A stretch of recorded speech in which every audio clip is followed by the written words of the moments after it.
Вот такая графика будет сегодня.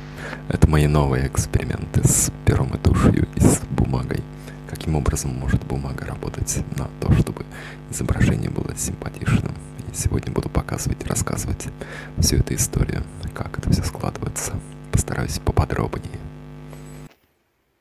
Всем привет! Сегодня немножко опять про перо и тушь, про рисование в моей технике графики и с чуть такими экспериментами, как обычно. Меня зовут Эдуард Кичигин, и поехали. И в первую очередь расскажу, может быть, про инструменты. Ну вот мастихин или мастахин, все не помню. Убрал в сторону, но я иногда им рисую. И он сочетает некоторые плюсы и пера, и чего-то еще, что мне не хватает в пере теперь уже. Но, в принципе, я начал его заменять на другие штуки. Вы увидите в этом видео, что за странные действия я произвожу с ними. И вот, первое и начало, и самое главное.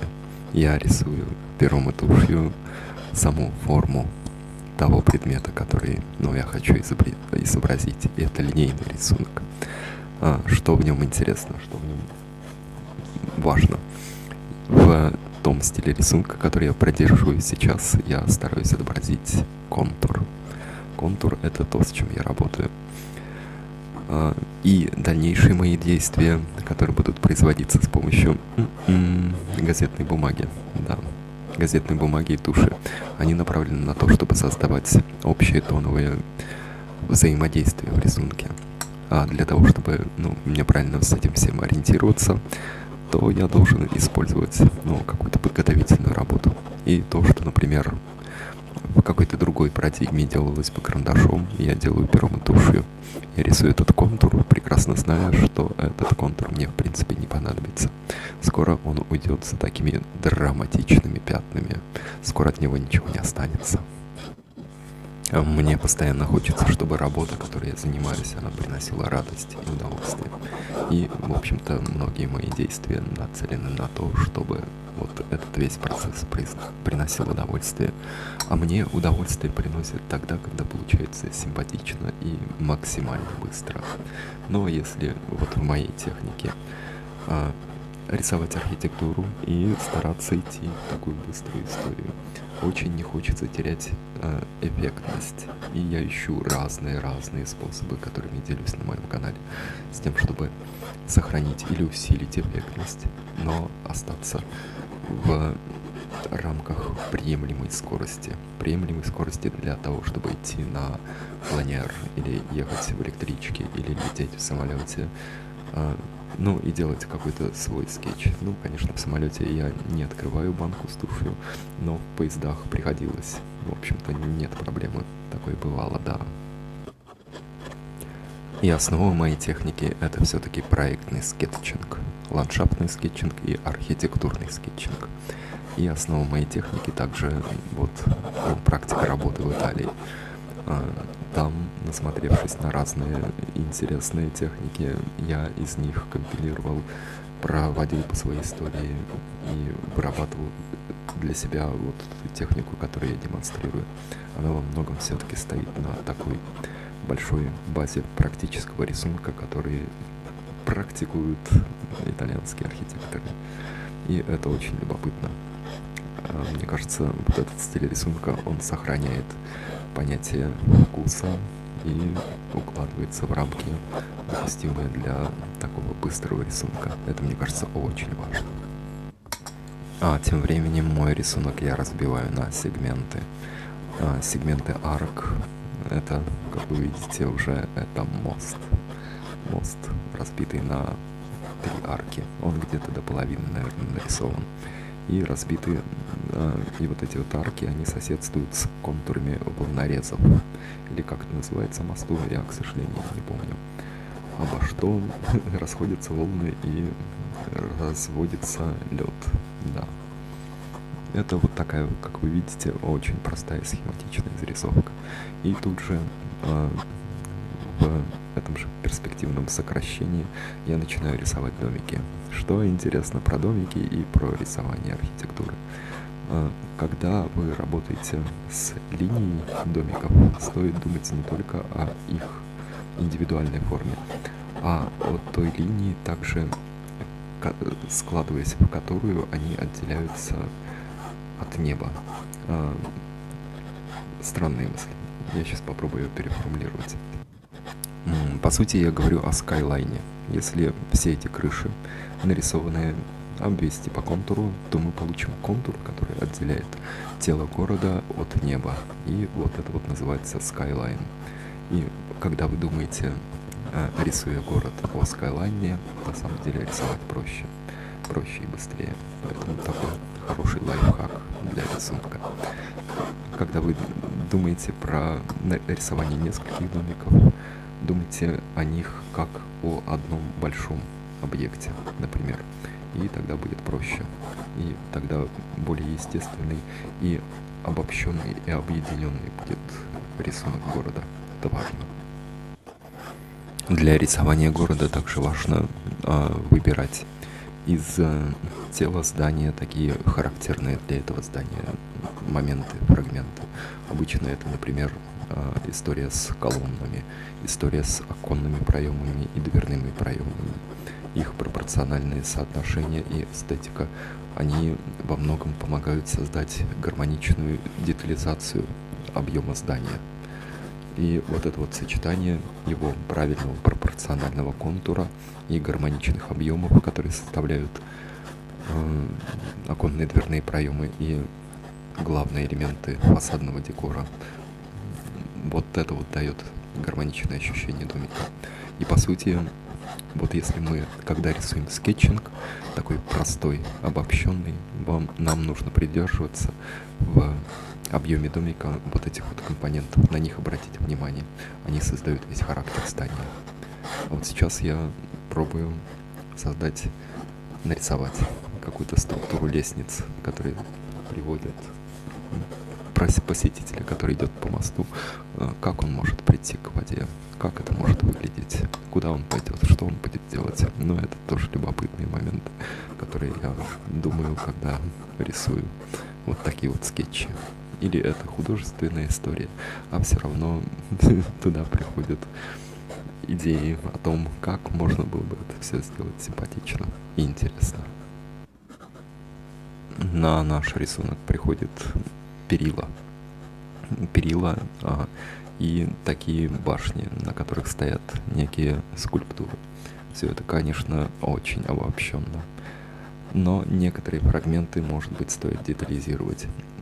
Детализирую я те фрагменты, на которые, как я думаю, в дальнейшем я буду делать акцент визуальный, чтобы глаз ходил так, он ходит туда-сюда, он не знает, на чем остановиться.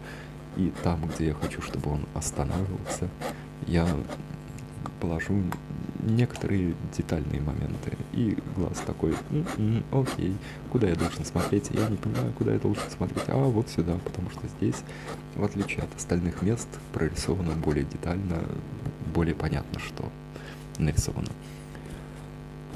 И вот он, драматичный момент, который я сейчас отрабатываю изо всех сил. Это привнесение в структуру моего рисования, моего типа скетчинга, вот такой вот рандомизирующей и текстурирующей штуки. Мне показалась эта идея очень интересной, но, к сожалению, пока я с большим трудом с ней управляюсь. В чем проблема? В том, что я пока еще не очень контролирую ни эту технику, ни этот материал. Не понимаю, во что это выльется. Но вот подход. И результаты пока меня радуют. На самом деле больше радуют те результаты, которые получаются от этой техники на большом формате. А большой формат для меня, в данном случае, это пока А3. У меня уже лежат листики заготовленные формата А2, и это интересно. Но я пока не ходил в эту историю. А3 для меня пока уровень нормы и такой лакмусовая бумажка размерности для творчества. Вот. Сейчас я использую скетчбук формата А4. И этот скетчбук, он имеет разворот. И этот разворот как раз и является форматом А3, то есть удобно. Но в данном случае я использую небольшую его часть. И так как для меня, для моей техники, для вот этой техники, которую я использую, как мне кажется, этот формат маловат, потому что пучок бумаги, он такой довольно большой. И им не особо продеталишь, но во всяком случае еще не научился. То вот получилось, может быть, грубовато. Грубовато. И тут еще есть несколько факторов, но их пока проговаривать не буду. Я их сейчас изучаю и кладу в бэкграунд. Ну, в общем, вот, если тоже думаете про такую технику, конечно, стоит задуматься о более большом формате. И так как у меня получились, такие плюс-минус мне подходящие тоновые соотношения, я начинаю прорабатывать всю эту историю пером. Ну, тоже не очевидно и неправильно. Вот вы видите, как наиболее интенсивные места наиболее интенсивной тени, я начинаю прокрашивать, штриховать пером. На что я надеялся тогда, я не знаю. Но смысл в том, что я думал, что может быть вот такая вот более линейная структура даст мне большую акцентность. Но потом подумал, что нет, наверное, нет. И, как вы увидите дальше, пришел туда с интенсивными заливками туши. Ну, что тоже интересно. Но в некоторых местах вот эта вот техника, она позволяет как будто бы сделать такой очень интересный эффект. Как будто бы ты вот этой бумагой уже все нарисовал то, что нужно. И тебе как будто бы нужно вытащить просто оттуда, вот, как Микеланджело говорил, я беру камень и убираю оттуда все лишнее. А тут как будто бы ты бумагой нарисовал уже все нужное. И просто даешь этому нужному форму. Дальше с помощью пера. Вот у меня получился такой эффект. Не знаю, насколько он дальше пойдет и будет там в моей системе работать. В общем, это очень интересно. Вот, я продолжаю детализировать и стараюсь рандомно двигаться по моему эскизу. Почему это важно? Потому что когда мы прорабатываем сначала одну часть рисунка, потом другую, потом третью, четвертую, и не потом, а одновременно. То есть сначала чуть-чуть тут, потом чуть-чуть там, то рисунок гармонично развивается в таком едином ключе. И это очень хорошо, потому что он прорабатывается одновременно весь. Некоторые могут быть моменты, тут сильнее сделал, тут слабее сделал, но в целом ты, когда рисуешь, ты следишь за гармонией. Это любопытно и приятно. Вот. А если идти в обратной манере, когда просто, тоже можно так рисовать. И это может быть визуально, как шоу, немножко более эффектно, но ощутимо труднее. Вот. Потому что я сейчас знакомлюсь с этой стилистикой, вот я иду такими путями.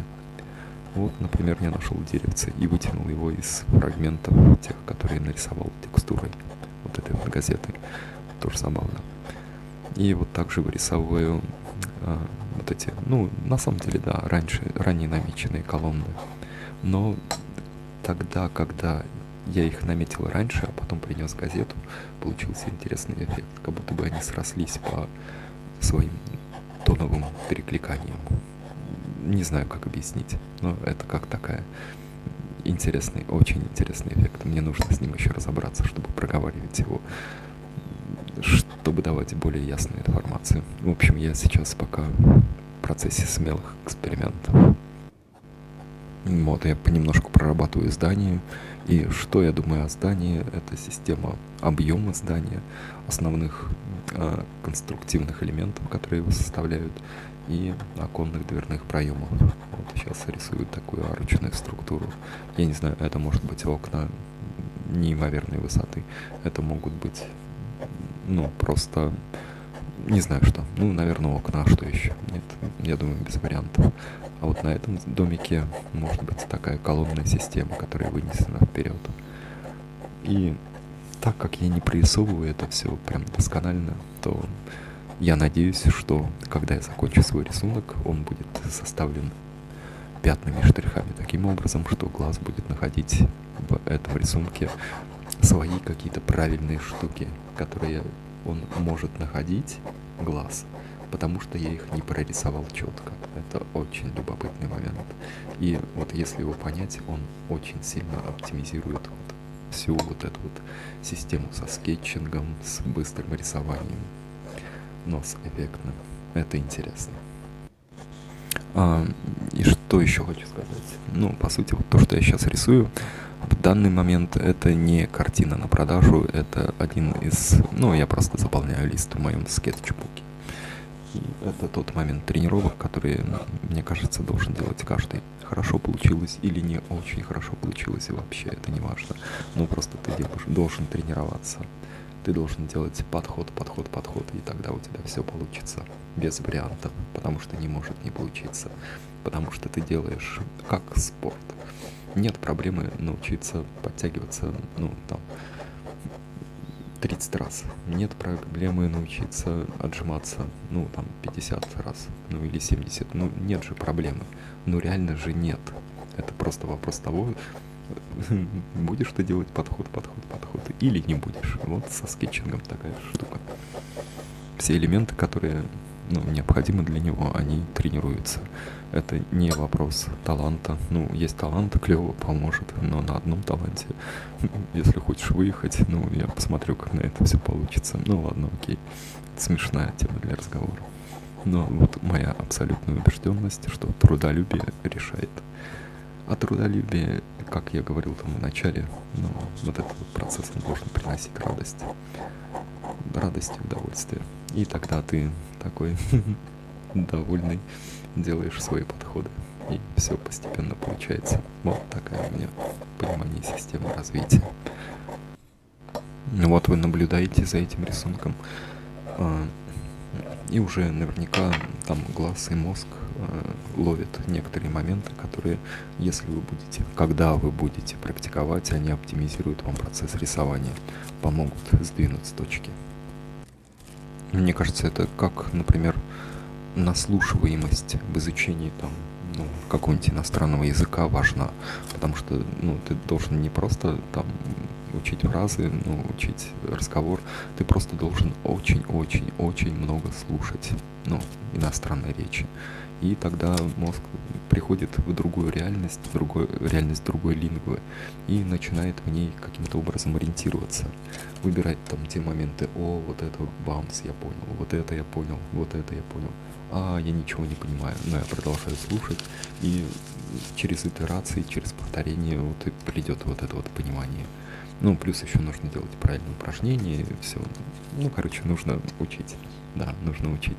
Но и вот эта наслушанность, это дико важно. А иначе где взять человеку, который не имел дела с чуждым языком, тот колоссальный объем слов, фраз, вариантов фраз, которые, есть по умолчанию носителя. Откуда взять? Нет. Просто взять подкасты какие-нибудь и гонять, слушать в фоновом режиме. Точно так же можно делать и с моими видео. Потому что, по крайней мере, если вы не можете реально практиковать, то, по крайней мере, нужно смотреть. И тогда, когда вы начнете практиковать, у мозга не будет особых моментов, кроме как выкручиваться из этой ситуации с помощью тех шаблонов, которые мозг уже видел. Видел он мои шаблоны. Прекрасно. Вот таким образом, мне кажется, мои видосы могут опосредованно помочь, если вы прям не сидите с ними и не практикуете. Конечно, лучше включать, смотреть моменты техники и на небольших таких элементах, например, отрабатывать. А потом, когда стало получаться на небольших элементах, то начинать компоновать картинку большую. Смотреть, опираться. Не обязательно рисовать то, что я рисую. Можно взять какую-то свою историю и, глядя на мою технику, интерпретировать ее на своей картинке под свою технику. Мне кажется, это прекрасно. Отсюда у меня к вам предложение начать скетчить прямо сейчас, потому что, что откладывать-то, куда откладывать? Нужно просто брать сейчас, что есть под рукой, просто и начинать эту практику. Я рекомендую делать ее не очень интенсивно, чтобы оставался голод, но максимально регулярно, чтобы вот эти вот художественные мышцы, они наращивались, развивались. Это будет хорошо. И очень практичный момент для этого — это наличие своего скетчбука. Поэтому я всем рекомендую, ну, там, не только перо и тушь иметь в бэкграунде, но и скетчбук, куда вы приносите там вот эти вот все свои работы. И листая скетчбук, вы видите, например, прогресс, который идет там. Первые листы, они такие драматичные, странные. А потом пришла новый уровень тренировки, там пробился потолок какой-то. И вдруг я понял такие штуки, и вот я уже рисую более симпатично. И это видно, и это помогает, это заряжает, это дает силы. И, например, я, ну, хотя мне по профессии это нужно, но, в общем, я часто ношу с собой скетчбуки, которые, может, уже заполнены. Если мне нужно показать кому-нибудь свой скилл, я скорее потащу, наверное, не пачку работ, а скетчбук, потому что он похож на книжку, потому что это очень симпатично. Когда ты открываешь его, ну, у меня скетчбук National Gallery, и ты его открываешь, и Canson, да, Canson большой, а National Gallery, это я в нем сейчас рисую, это формат А4. Вот, ты вот открываешь и ведешь собеседника, как будто бы ты листаешь книгу. И это до того намного более интересней, чем портфолио свое показывать там в формате там видео или PDF, или там, я не знаю, там презентухи. До того намного более интересно показывать его в скетчбуке, что это просто прям вообще. Ну, я в материале по уши, я примерно знаю, о чем говорю. Но мне кажется, и если даже проектной истории, вашей истории не касается, то это все равно очень симпатично.